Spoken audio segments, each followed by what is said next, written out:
వర్షాకాలం ప్రారంభమైంది. వర్షాకాలం అంటేనే సీజనల్ వ్యాధులు ఎక్కువగా ప్రబలే కాలం. ఈ కాలంలో సాధారణంగా మనం తీసుకునే కూరగాయలు, ఆకుకూరలు కూడా కొన్నిసార్లు మన అనారోగ్యానికే కారణమవుతాయి. అసలు ఈ సీజన్లో తీసుకోవాల్సినవేంటి, వేటిని అవాయిడ్ చేయాలి, మీరే చూడండి.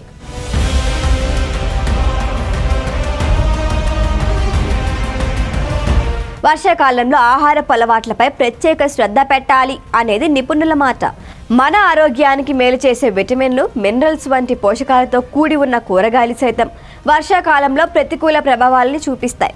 వర్షాకాలంలో ఆకుకూరలు, కూరగాయల్లో తేమ శాతం పెరుగుతుంది. తద్వారా వాటిలో బ్యాక్టీరియా అధికమవుతుంది. ఆ బ్యాక్టీరియా మన కడుపులో చేరి ఇన్ఫెక్షన్లకి కారణమవుతుంది. జీర్ణ సంబంధిత వ్యాధులకి అది మూల కారణం. అందుకే వర్షాకాలంలో ఆకుకూరలు, కూరగాయలను కూడా మితంగా తీసుకోవాలి. మన ఆరోగ్యానికి మేలు చేసే వాటి జోలికే వెళ్ళాలి. వర్షాకాలంలో తినకూడని ఆహార పదార్థాలు ఏంటో ఒకసారి చూద్దాం. ఈ లిస్టులో ముందుగా వినిపించే పేరు పుట్టగొడుగులు. సహజ సిద్ధంగా లభించే పుట్టగొడుగులు వర్షాకాలంలోనే ఎక్కువగా అందుబాటులో ఉంటాయి. అయితే ఇప్పుడు పుట్టగొడుగుల పెంపకం ఓ వ్యవసాయ ఆధారిత పరిశ్రమగా మారింది కాబట్టి పుట్టగొడుగుల్ని ఫామ్లలో పెంచుతున్నారు. విటమిన్ డి ఇందులో పుష్కలంగా ఉంటుంది కాబట్టి ఇది ఆరోగ్యానికి మంచిదే. అయితే వర్షాకాలంలో పుట్టగొడుగుల జోలికి వెళ్ళకూడదని నిపుణులు చెబుతున్నారు.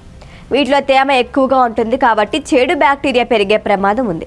వర్షాకాలంలో పుట్టగొడుగులు ఎక్కువగా తింటే జీర్ణ సంబంధిత సమస్యలు తలెత్తుతాయి. వర్షాకాలంలో చేపలు, రొయ్యలు, పీతలు, ఇతరత్ర సీ ఫుడ్ కూడా దూరంగా ఉండాలి అని చెబుతున్నారు వైద్యులు. వర్షాకాలంలో అవి సంతానోత్పత్తి దశలో ఉంటాయి. అలాంటి టైంలో వాటిని తింటే ఫుడ్ పాయిజన్ అవుతుందని అంటున్నారు. సో వర్షాకాలంలో చికెన్, మటన్తో సరిపెట్టుకోండి. ఎక్కువగా సీ ఫుడ్ జోలికి వెళ్ళొద్దు. ఇక కూరగాయల విషయానికి వస్తే వర్షాకాలంలో వంకాయలకి దూరంగా ఉండాలి అంటున్నారు వైద్య నిపుణులు. వంకాయలు ఎక్కువగా తింటే ఫంగస్ వ్యాధులు ప్రబలే అవకాశం ఉంది. ఈ సీజన్లో ఆకుకూరలు కూడా ఎక్కువగా తీసుకోకూడదు.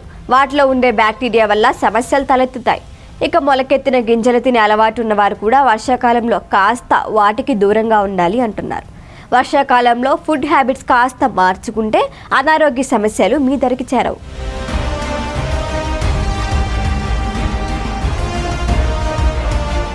ఈ వీడియో కనుక మీకు నచ్చినట్టయితే లైక్ చేయండి, షేర్ చేయండి, సబ్స్క్రైబ్ చేయండి. అలాగే పక్కనే ఉన్న బెల్ ఐకాన్ని క్లిక్ చేయండి.